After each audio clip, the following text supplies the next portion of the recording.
Hello and welcome to Suffra's World. I'm Suffra Jerome and this is my world. And if you like this video, give it a thumbs up. If you hate it, give it a thumbs down. And don't forget to like, share, and subscribe. You know the drill. We all have to say it, right? It's in the contract. Anyways, we are in Canada in the middle, well, I don't know if we're in the middle. We are at the beginning of a nationwide postal strike. Canada Post has been on a strike for over a week now, and it has shows no signs of letting up or giving up or anything. Canada Post did try to negotiate for a year before this strike. And what they're trying to get is 22% wage increase, which, yeah, good luck with that. And better work conditions for people. Especially here in Toronto, the cost of living is insane. You can't even get an apartment for less than $2,000 a month, as far as I understand. I haven't had to go out and rent anything in a few years, and I'm super, super blessed to be living in an artist co-op, so I don't have my rent isn't as insane as some of these other people have to face. So, you know, getting a good wage at your job certainly would help with the cost of living, that's for sure. However, in the postal workers trying to get better wages and conditions for themselves does have an impact on the rest of us. And of course, that's what strikes are for. They're supposed to make you wake up, take notice, and let's get this done so that we can keep moving again. But historically, postal strikes do tend to drag on. I believe the last one was over a month, and it wasn't that long ago.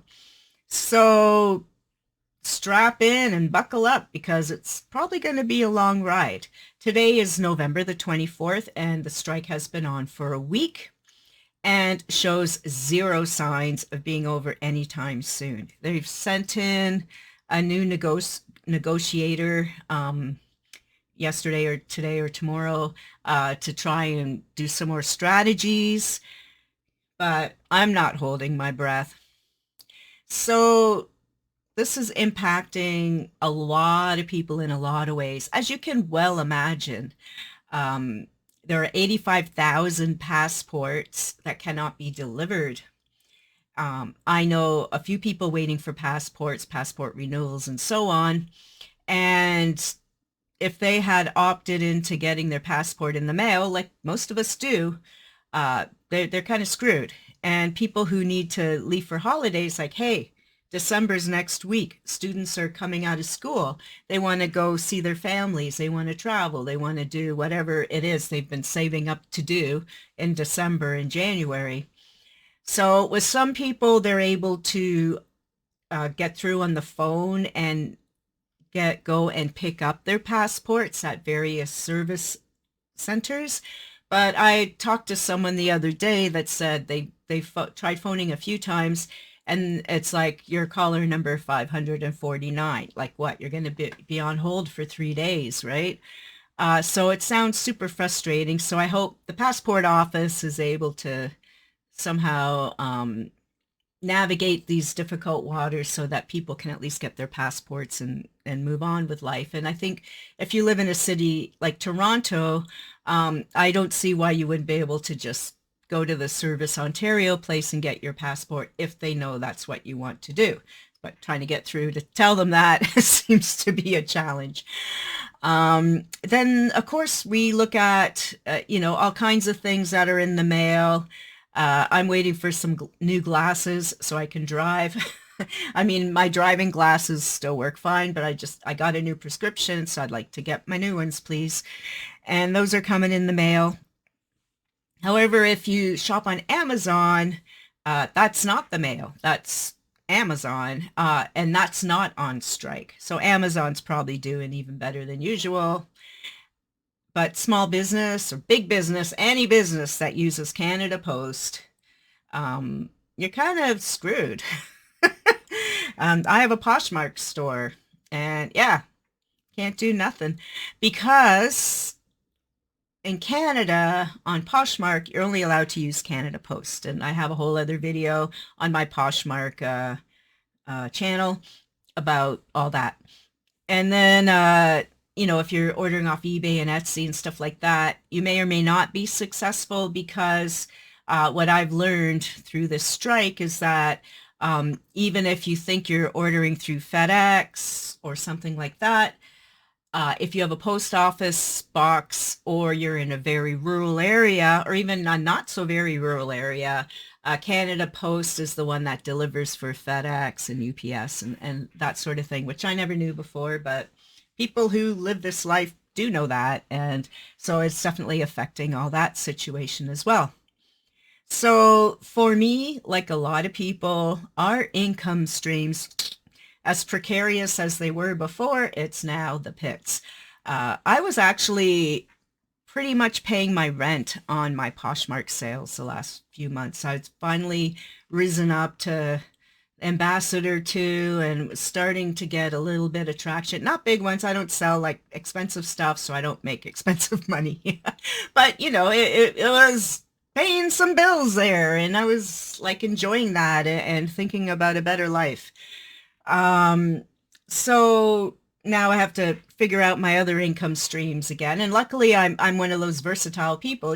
I'm a writer. So how you can support me through this strike, if you care, is order books. Order some of my books. I get royalties, and I don't get a 22% increase on my royalties either. I just get my plain old royalties, whatever they are. But this is how you can help authors, is ordering through Amazon or Draft to Digital, or the bookstores, any place that doesn't use Canada Post to deliver. That's why I said Amazon. And actually most of my stuff is only on Amazon anyways. Like a lot of my self-published or small press items are on Amazon because they're easy to upload and track and ship, and it's all Amazon takes care of shipping and printing and stuff. So that's why a lot of us choose to go that way.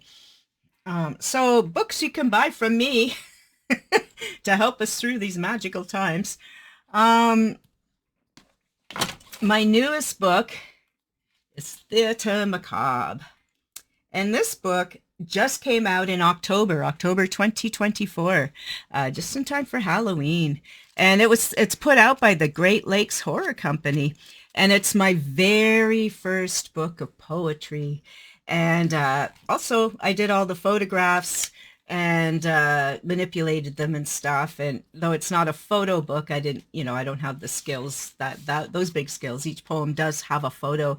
And yeah, I'm a theater nerd. I'm a theater kid. So I like to go to the theater. I like to be on stage. And gee, did you notice?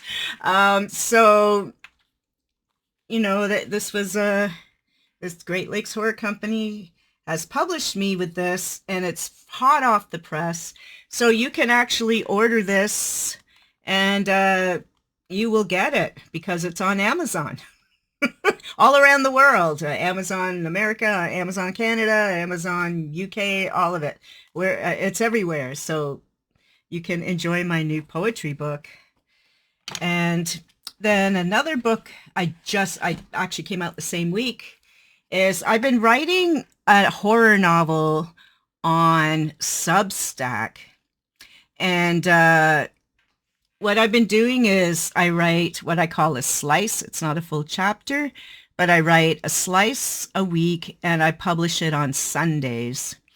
And I got off track for a couple months because as a lot of my dad died nearly 2 years ago. So I've spent the last year or so going back and forth to the city where the house is and stuff, and doing estate sales and getting the house ready to be sold. The house is now sold, and now I'm trying to move some of the rest of the products out of the house. And so I'm almost done with that. So with all this traveling back and forth, because it takes a day or two each time I go there to deal with it all, because it's not close. So I got a bit behind. on my slices of the week, but then I caught up and I've done like a couple of there's been a few weeks now where I've put a couple up for the week to try and catch up. So I'm all caught up now. And but this book, I know a lot of people don't want to click on because now I'm up to slice 46. So people don't want to, if you're just joining the story, that's 46 sections you have to read the story. And I know that can get a lot. That can be a lot. Yeah, I've been writing this for over a year now. So what I decided to do is I put some in print. And so this Serial Vlogger Part 1 teaser edition is the first 6 chapters. And so I've organized slices into chapters. So this is about 25 slices. So this is the first part.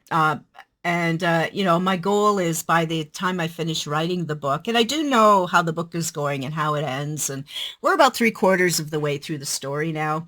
Um, I'm going to do a part 2 and a part 3, and then hopefully it'll all be in one big book one day, and I may try and sell that, or I may self-publish it. I'm not quite sure what I'm going to do with the final novel, which will be edited, and because right, that the part of the game of serial vlogger for me, because I was so depressed with so much stuff going on, that my dad died suddenly, and so I was trying to, for me, it was a kind of an exercise to get me writing all the time again.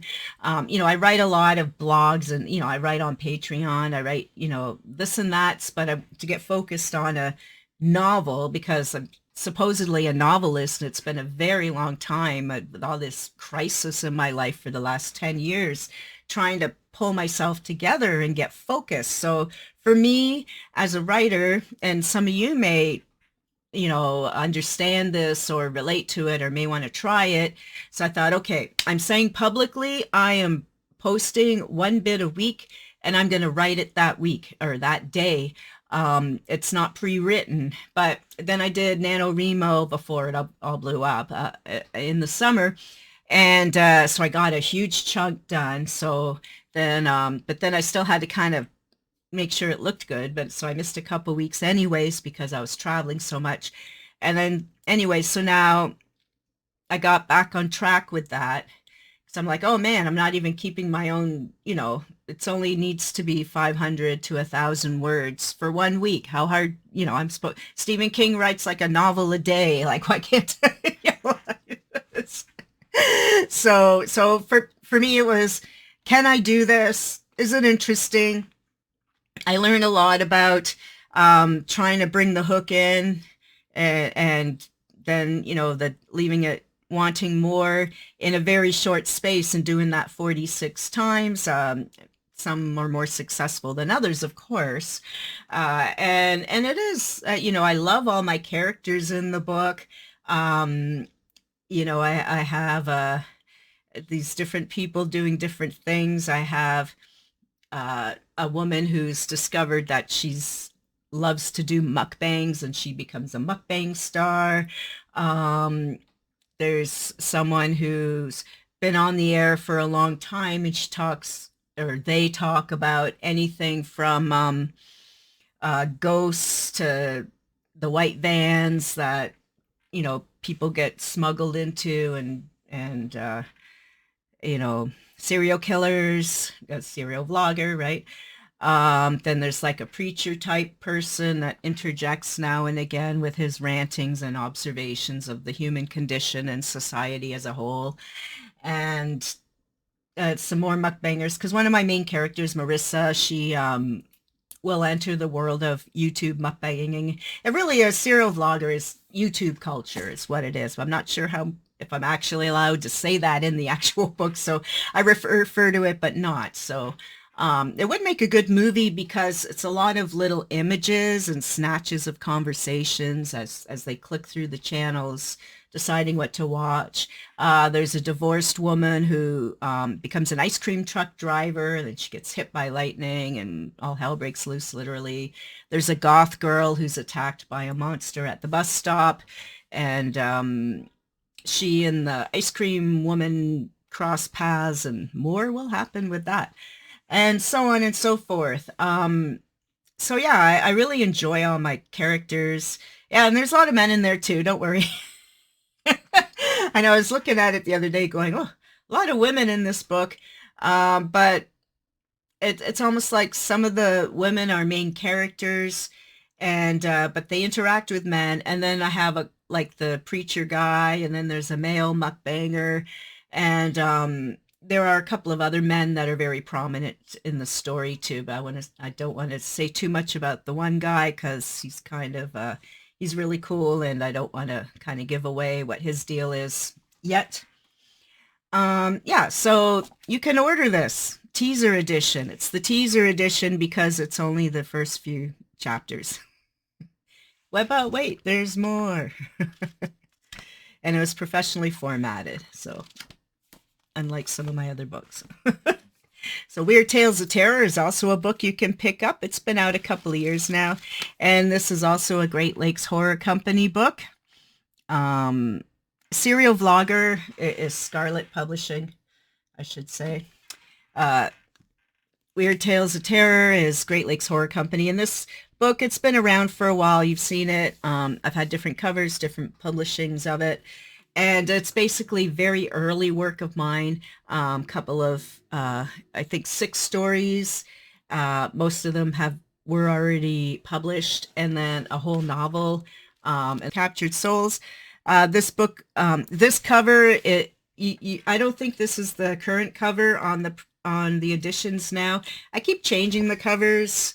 Yeah, that's what happens when, you're in control of your own work.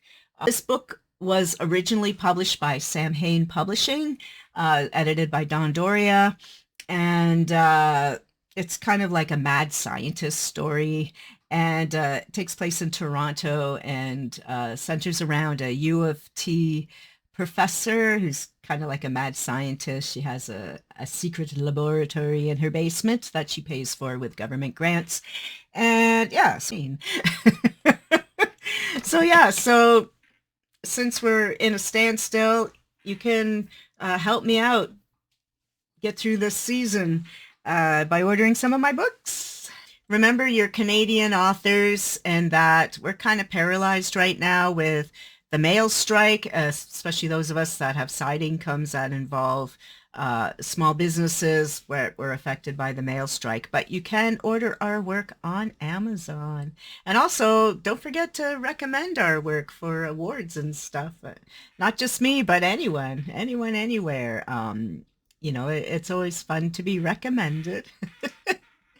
Anyways, have a fantastic day. Don't forget to like, share, and subscribe. And let me know your thoughts in the comments below. Okay?